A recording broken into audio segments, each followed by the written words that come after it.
The color naming rule. Something that sounds very simple, but is actually quite complex in practice, and is essential to the world of RWBY as a whole, with every character in the RWBY series having a color inspiration that is also reflected by their name, as every single character in the RWBY series, minus a select few, have their name based around the color they are meant to represent.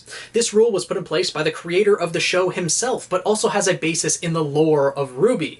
The Great War that was fought over 80 years prior to the current timeline of the RWBY series was largely fought over the abolishment of the arts and repression of self-expression. And because of that, the characters that were born after the Great War had ended are named after colors to hold on to the ideals and remember what the times used to be like. So regardless of where you're creating your characters for, if they take place after the Great War, whether it's for canon RWBY universe or alternate universe, in my opinion, this is the most important rule that should be followed whenever you are creating characters, as this is something that is at the core of the RWBY series itself. And before Monty's unfortunate passing, he did lay out the specifics of the color naming rule, for the exact purpose of the fans of RWBY creating their own original characters so that they can better fit within the RWBY universe. So before I give my breakdown of the color naming rule, I will first read Monty's description of it and the words that he intended for all of us to take to heart. He starts off by saying, "I noticed that there are a lot of fans who love making their own RWBY OCs and OC teams. I think that's awesome. And if you're going to be thinking about an OC team, then you should know the naming rule in RWBY. 1. Characters in RWBY must be a color, something that sounds like a color, something that means a color, something that makes you think of a color. Number 2. If a character is on a team, then the first letter of their name must fit in a 4-letter acronym that spells a team name that also must be a color, something that sounds like a color, something that means a color, something that makes you think of a color." That was the rule I set for whenever we need to come up with a name in RWBY. You can bet there were countless hours in cafes scribbling on the backs of napkins while looking up names, scrubbing through thesauri and dictionaries, looking up the color in multiple languages, finding naming sites that could lend meaning to a character in mind, or researching various histories of names that I wanted, and finding a way to give it a color. Thus, all names in RWBY, minus Ozpin for reasons, follow this rule. It was certainly hard when I wanted a certain name but couldn't give it a color meaning, or somehow find a way to make it fit the criteria of being on a certain team. Sometimes I'd have a specific character design in mind, and then they would need a color and a team. Sometimes I'd only have the name, and therefore I'd either need to fit it somewhere, or come up with 3 other names to justify it, but then find even better meaning in other names. Sometimes I'd have a team name and look for as many ways to spell said team member or team itself to match. This rule from day one, when I started thinking about RWBY, set into motion this chaotic series of events where each and every day we found meaning and circumstance for our characters. I embrace this chaos and let it run throughout, creating texture while we try to make sense of it. I've seen some RWBY OCs and OC teams that follow the first rule, but don't know about the second. I'm putting this out there so that you don't invest in something that isn't accurate to the rule. And I like that you think about these things, because I was the same one day, watching someone else's work, dreaming up my own. Setting rules for yourself that are difficult to overcome is hard, but that's why we do it. P.S. Someday in the future, I will hold a contest for RWBY OCs to be made into RWBY itself. In the meantime, let's start small and design more velvet outfits. But even then, don't stop dreaming.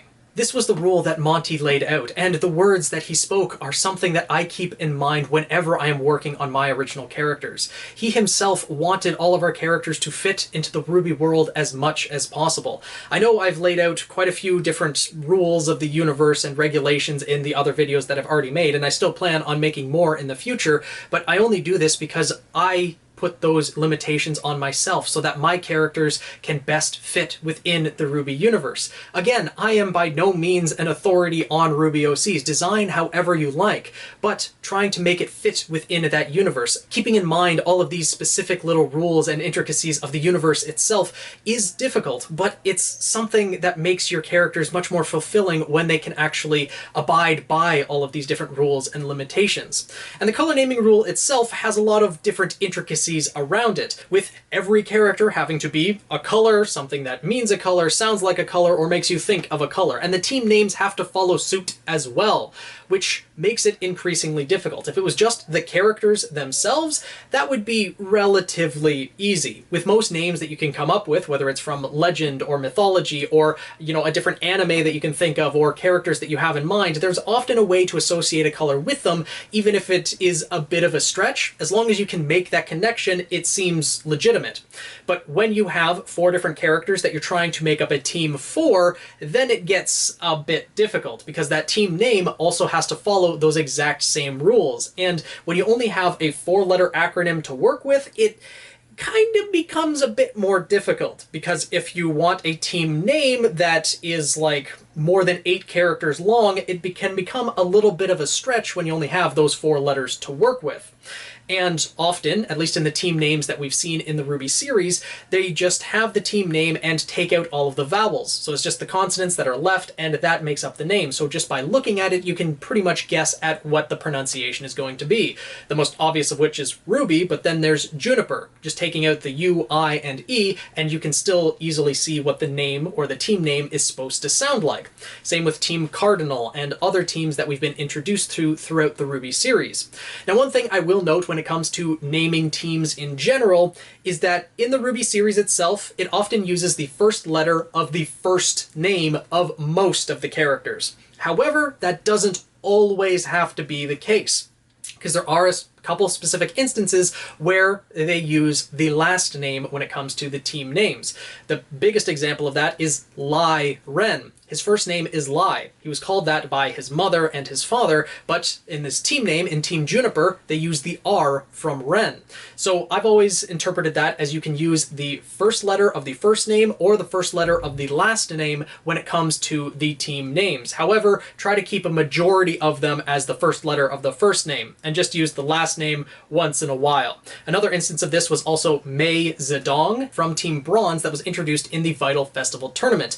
So there are a couple examples in the RWBY universe where a character's last name has been used for a team name, but in every instance that we've seen thus far, it's only been a single character in that team that's had their last name used. And I used that caveat when creating my own team as well with Team Seraph, as I used Zelina Ray's last name, Ray, to represent the R in Seraph, but the rest of them I've kept as the initial being their first letter used for the team name. So there are different caveats and ways that you can work around it, and honestly, when trying to come up with a cohesive team name, it can be very difficult. Because as Monty said with his creation process, that there are often many names that they have in mind, or a character design that they have in mind, whether it's their weapon and semblance and overall look that they already have designed, then they need the color association with it. Or they have a color in mind and they need to find a name that fits it. For each of the members of my teams, I spent hours looking through websites online trying to come up with different translations of different names and have different associations with them. And on top of that, each of the members of Team Seraph reference a different Greek myth, so I wanted that to be reflected in their names as well.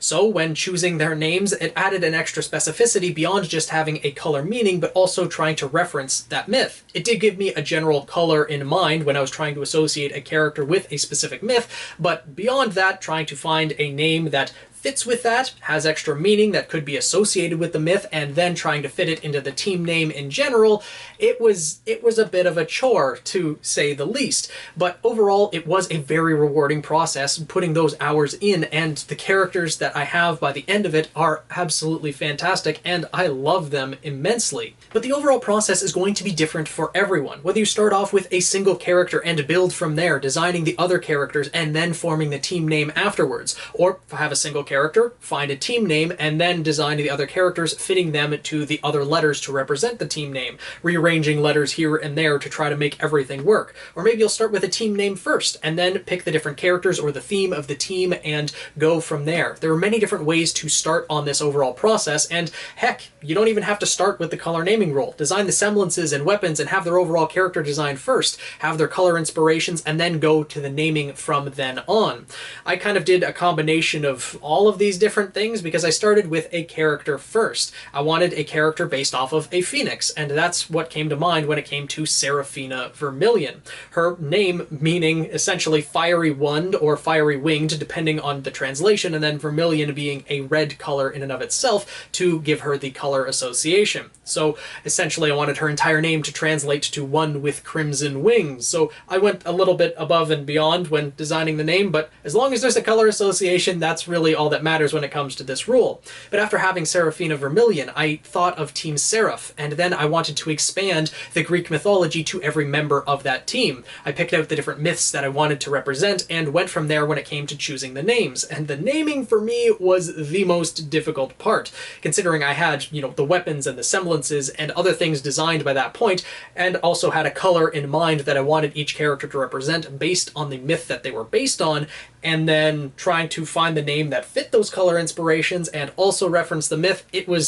It took a lot of time, but it was a very rewarding process. One thing I will mention when it comes to naming things in RWBY in general, the color association is only for the character themselves and the team name. So definitely focus on getting those aspects down first, and if you want to reference, a specific myth or legend or other thing that inspired your characters, that can always be represented by the names and functionality of the character's weapons and semblances, as those are limited not by specific rules like the color naming rule, but by just the laws of the universe. The function of the weapons and the semblances just have to abide by the rules of the RWBY universe, but the naming can be whatever you would like, referencing whatever myth or legend, anime, inspiration that came into mind when designing your characters.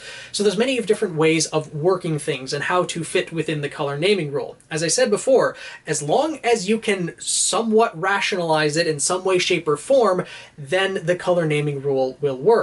Like, I'll use May Zedong as an example. May is, the month, springtime. It brings to mind, light colors, green, etc. But her actual color inspiration is a purple that comes from her last name being Zedong. Now, Zedong is apparently just a type of purple mushroom, and they chose that name because it was purple, and that is her color association. So there are many different ways to reference a character, whether it's the color of an object, a flower, a mushroom, or anything in the world. As long as that connection to a color exists, then the name should work within the world of RWBY. Now, fitting that name into the team name, into the acronym that would form a color and have a color inspiration as well on top of that, is something that will take a little bit of effort, but is definitely still possible.